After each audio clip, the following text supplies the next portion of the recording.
Tambayoyi kafin 'yan da'awa su gabatar da a jawabinsu. Ta ce tambaya ta shine azumi na nan in na yi wankan haila bayan an kira sallan asubahin ko kuma za a yi wankan ne kafin suhur. Shi wanka bai da matsala matukar hailan ta ɗauke kafin fitowar alfijir, kika yi sahur ko baki yi sahur ba, inda za ki azumi yayi. Shi wanka kam za a iya delay ɗinsa ma babu laifi har ya kai lokacin da za a yi sallar asuba in akwai lalurar za ta sa haka. A rasulullah sallallahu alaihi wasallam yakan tashi da janaba wanda ya mu'amala da iyalansa, ba zai yi wanka ba sai bayan fitowar alfijir kuma yana da azumi. So in dai har kin tabbatar hailan ta ɗauke kafin fitowar alfijir, to wanka bai shafi azuminki ba, sai ki ci gaba da azuminki. What is the ruling on salatu tasbih? Please, is this sunnah and is it prescribed by the Messenger alayhi salatu wasallam? I think this was discussed thoroughly yesterday. There are a lot of ahadith. Even if some of the chains of narrations have a weak chain, but there are some others that have strong chains. And in the science of hadith, if there is a hadith that comes from different angles with different chains and narrations, different chains, so those chains that come together, they will make it a hasan. That is, it will make it a sound hadith, because all the people around the chains cannot be telling lies against the Messenger alayhi salatu wasalam. So the salatu tasbih is authentic. It's hasanul lidhati, hasanul lighayri. I need your prayers. I have problems sleeping. I'm always dreaming, mostly bad dreams, and I always perform ablution, pray, and also put Surah Al-Baqarah, but still dream with heavy snoring. I also need prayers for my promotion exams coming soon. Muna roƙo Allah ta'ala ya baki nasara ga jarabawan da za a yi. Wannan kuma zancen na snoring ɗin, ki ci gaba da sa bakaranki da ke yi, da kuma yin alwala da sallar ma, da kuma karanta ayatul kursi, da kuma karanta falaki da nasu da sauransu ana shafa jiki. Insha Allahu in dai an ci gaba, Allah zai kawo ƙarshen abun. Ta yi ya kasance ko dai su aljannun da suka kiɗin ya zan musulmi ne amma shaidannu kuma, domin akwai shaɗu min aljinnati wan nas. Yadda muke da 'yan area boys haka suke da su, musulmi ne amma 'yan area boys. Yadda muke da turji, aljannu ma suna da turazansu. So don haka za su iya kasance suna musulmi amma za su iya cutar da mutum ta wata hanya saboda rashin ji. Please, I would like to ask, when is zakatul fitr meant to be given? Okay, the zakatul fitr, the timing should be before going to eat, more preferably a day or two before the Eid day, so that the person you are giving the zakatul fitr will make preparations to have his food ready, eat his food, and go to eat after eating his food. You can even pay zakatul fitr maybe according to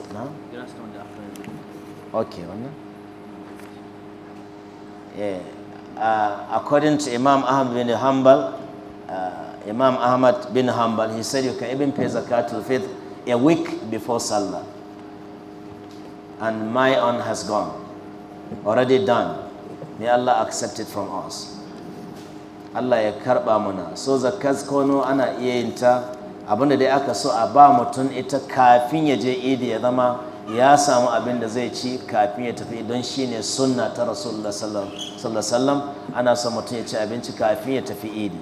Shi yasa muka ce shawara ga masu itikafi su daina tsayawa har ranar sallah, wannan baya cikin itikafi. Itikafi da ka shiga ne na watan Ramadan. To kuma da an ga watan Shawwal, rana ta faɗi an ga Shawwal, Ramadan ya ƙare, itikafin ka ya ƙare. Sai dai wata niyya za ka sake ka shiga na Shawwal, amma itikafin Ramadan ya kai ƙarshe. So ka koma gida ka kwana a cikin iyalanka da yaranka, in safiya ta yi ka yi wanka, ka ci abinci, ka tafi idi. Amma cewa ka je daga masallaci ka wace filin idi, wannan ba karantawa addini ba ce. Karantawa manzo Allah shine ka ci abinci, ka shirya kafin ka tafi idi. Wallahu a'lam. So yana da kyau a bayar da zakatul fitr kamar yadda shi Imam Ahmad ya ce, ko dai sati ɗaya ko kwana ɗaya ko biyu kafin idi, don wanda ka ba ya kasance ya shirya abin da zai shirya, ya ci abinci kafin ya tafi idin.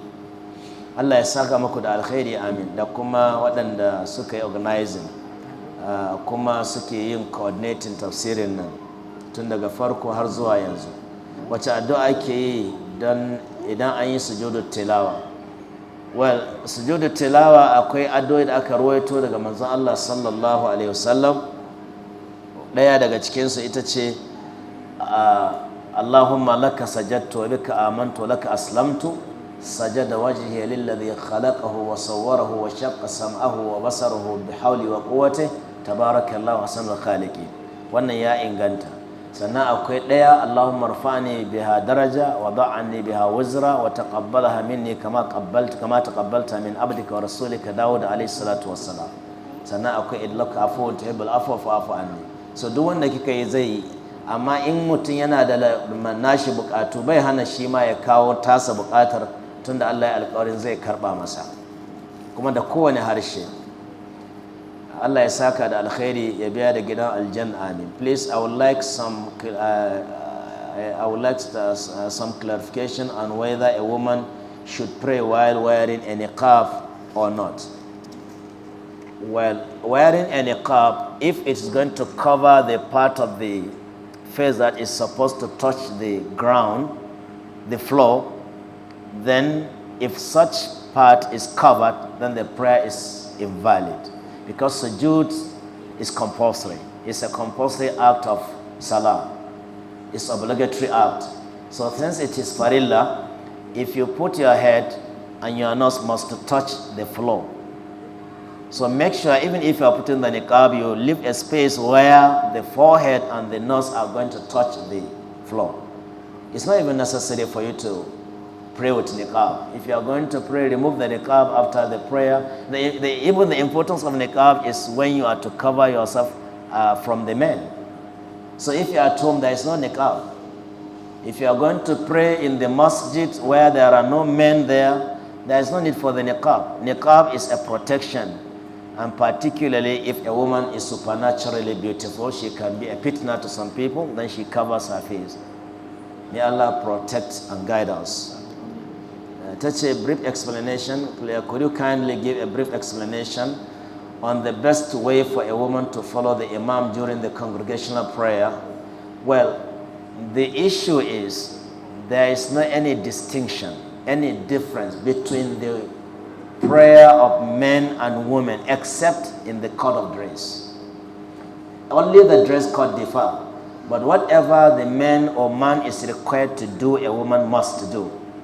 She has to face the Qibla, she has to stand upright, she has to, if it's in the congregation, they have to bring their body together, arrange their shoulders and their foot must to be on line and attached to one another before that congregation is accepted. So there is not any difference between the men and women as far as congregational prayer is concerned, except in the manner of dress. Jama'a da yawa sun rubuta takardu na neman addu'o'i da bukatu daban-daban, saboda karancin lokaci muna bukatar a sanya su cikin addu'a ta lafiya da neman abokan aure, abokan zama, neman aiki, addu'a ga iyaye, addu'a ga yara, addu'ar neman zaman lafiya da mazaje da dai sauransu. Insha Allah za mu sa a cikin final addu'a da za mu yi ta closing prayer insha Allah rabbul alamin. Menene ingancin faɗin wa'insu ayoyin Qur'ani ko kuma faɗin sunayen Allah sau 77 ko 81 saboda biyan bukata? Idan dai ba abai ne ya zo daga annabi ya ce gashi an iyakance shi da namba ba, to in mutum ya ce maka shi ne ya ce ka yi, to wani ya yi laifi. Kai amma in ka ga dama akwai unlimited addu'a da kai kana iya limitin kanka, ka ce zan karanta sau 7, zan karanta sau 9, zan karanta sau 41. Manufa shi ne inna Allah witrun wa yuhibbul witr. Allah shi kaɗai yana son kuma a kaɗai tashi. So shi zaga lokaci sai a ce 11, a ce 9, a ce 7. Ana son a yi wa Allah gwaninta a wajen cewa shi kaɗai ne, ya zama babu ɗan uwa a ciki.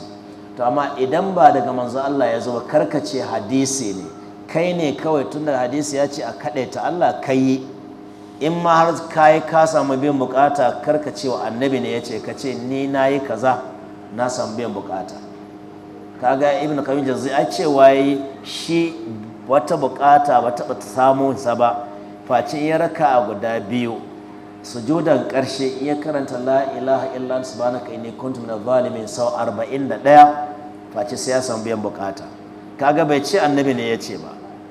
Kaga yanzu ya danganta kai, yanzu in za ka, in kana so kai irin na sai ka, in kana son kai 31 ko 33 ko 11 kuma ta rage gare ka, kuma ya danganci kusancin ka da ubangiji. Kila shi ya 41 kai ka zo ka yi sau 1001 ma baka samu ba, saboda inna sa'aykum la shatta, kusancin mu da ubangiji daban-daban ne, ba ma inda ake sai ka yi sau kaza din.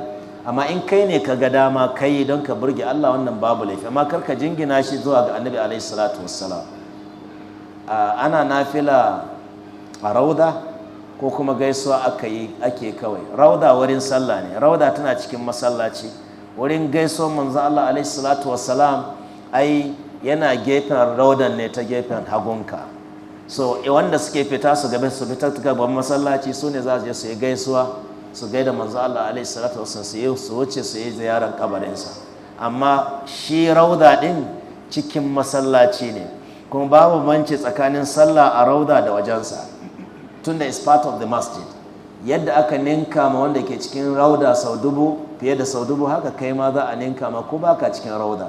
Amma bambancin ka da shi ya shiga fadaman aljanna. Ina fata an fahimta. Kuma ba wajibi bane, mutane sukan ɗauka wa kansu cewa wai dole sai ya shiga rauda, ko kuma suna ganin hajjinsu ko umarsu bata yi ba in ba shiga rauda ba. In fact madinan ma in baka je ba kwata-kwata umaranka ta yi, hajjinka ya yi. Ba wani alaka tsakanin hajji da zuwa madina ko umara da zuwa madina. Madina zuwan ta wata special ibada ce ta musamman, shine ziyarar masallacin annabi alaihi salatu wasallam da kabarinsa, da kuma ziyarar wuraren tarihi, shi yake kai mu madina. Sai kuma alaka ta farko da za ta same mu shine in ka tashi dawowa, yanzu miƙatin mu ya canza na mutanen madina tunda za mu biyo ta wajen. Amma in ba shi ba, da za ka tashi daga nan kila ka ɗauki niyya a jirgi, ku sauka da ka je ka yi dawafi, ka yi sa'ayi, ka gama umara, ba ka je madina, umaran ka ta yi. So a daina haɗa zuwa madina da ibada ta umara daban-daban ne, illa kawai opportunity ne, tunda har ka zo ƙasar to ka je ka ziyarci manzon Allah sallallahu alaihi wasallam tunda akwai hali din, da kuma ka je ka ziyarci wuraren tarihi. Amma rauda in ka shiga raka'a 2 kai ta nafila ko fiye da haka duka yayi, duk a cikin masallaci ne. Idan mutum na addu'a dole sai ya daga hannu, to ya danganci wace irin addu'a. Akwai addu'o'in da ake daga hannu kamar qunutu, annabi alaihi salatu yana daga hannu, sannan kamar ta roƙon ruwa ana daga hannu. Amma addu'a irin ta bayan sallah ma ai babu ta, don an riga an baka wurin da za ka yi addu'a shi da cikin sujuda da bayan tahiya, so ba bukata in ka gama kuma ka daga hannunka. To amma malamai suka ce wanda ya daga ya ce ba laifi yayi ba, kila ya manta san da yake cikin sujuda bai roƙo wani abun ba, kuma daga cikin ladubba na roƙon Allah ka daga hannu, wannan duk in kai ba laifi. Amma ka sani cewa wanda aka ruwaito a sunnance shine roƙon ruwa da ainihin addu'an kunuti, duka ana daga hannu a gare su. Wallahu ala wa ala. Wannan ta ce, what is the connection between Suratul Kahfi and Dajjal, and do you have to ponder in the meaning of the verses to be able to be free from Dajjal, or is it first by reciting it? Well, the hadith came from the Messenger alayhi salatu wasalam with a description of either memorizing, if you can memorize it, that's when you can recite it. Because by the time the Dajjal comes, I think the Quran will not be there. So there's no copy of the Quran.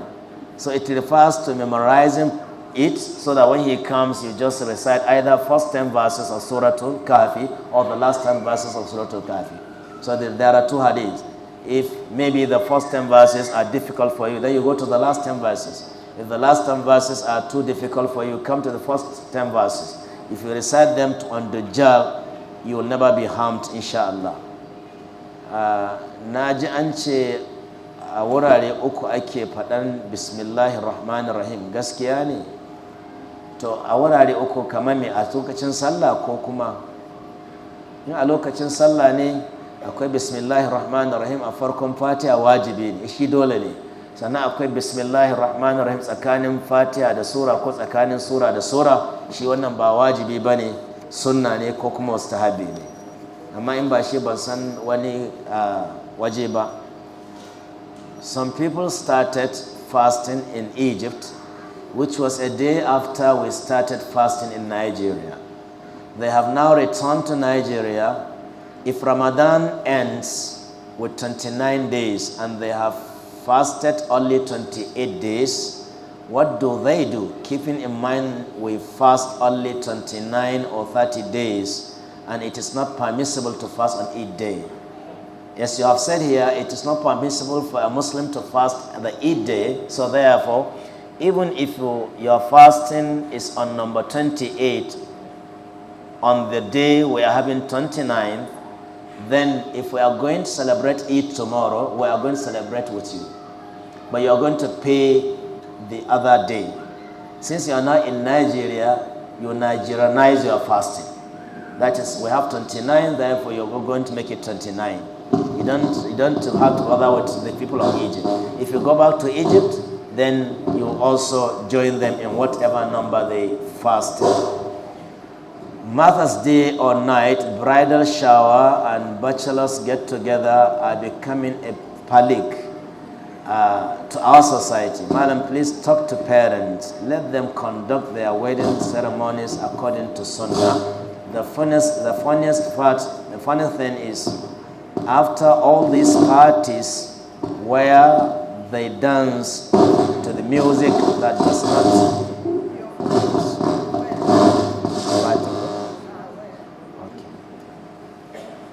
Okay, they dance to the music that does not make sense. They still come and organize walima. This is totally a contradiction. Mothers will finish dancing in public, and you are now doing walima. Madam, please say something. So you have already said it. You have already said it. Suna jinki. Masu wannan bai kamata a yi wa Allah izgili ba.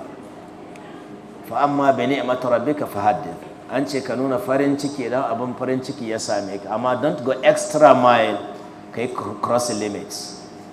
Duk abin da yake haram kar ka kawo shi a cikin aurenka. In kuma ka kawo, Allah na bin ka bashi. Wallahi ya tashi karba sai ka gane kuskurenka. Ko dai hana ku zaman lafiya, wanda shi ake samu a yanzu. Ka isko aure ko sati biyu an fara samun problem. Iyayenmu da suka tsara dokoki an yi shekaru baka ji su ba, shiru. Amma yau sai a yi aure after a week kaji an fara samun matsala saboda an taɓa Allah. Ko kuma ya jarrabe ku da 'ya'ya da zan fitina a gare ku. Shi bashin Allah sai an biya fa. Shi yasa annabi ya ce i'malu ma shi'tu ad-dayyanu la yamutu wa kama tadinu tudan. Ya ce ka je ka aikata duk abin da kake so, amma duk wanda ci bashin Allah bai mutuwa sai ya biya. Wa duk abin da ke sai a yi maka. So ashe tun da haka ne me zai hana mu yi abin da Allah ke yarda da shi, musamman tun da auren nan ibada ce. Walima daban, fati daban. In za a yi walima a musulunci shine a tara mutane a raba musu abinci su ci. In fa wa'azi ma baya cikin walima. Amma malamai suna ganin ba laifi tun da dama ce aka samu na haɗuwar al'umma, a yi amfani da damar a tunatar da al'umma wani abin da zai amfane su a wannan lokacin. To wannan shine walima. Amma ba ka haɗa shi da kaɗe-kaɗe da raye-raye. Idan mata ne za su yi nasu can daban, su dama su 'yan kaɗe-kaɗe da raye-raye ne, amma kar a samu maza a cikinsu wanda za zo ko 'yan ɗaukar hoto ko abin da ya kama da shi. Kar kuma a ɗauka kuma a je, domin in aka ɗauki hoton ba a san ina zai sauka ba. In ka tura hoto ba ka san iyaka inda zai je ba. So make sure cewa kuma ko ɗauka za a yi a ɗauke ka responsibly.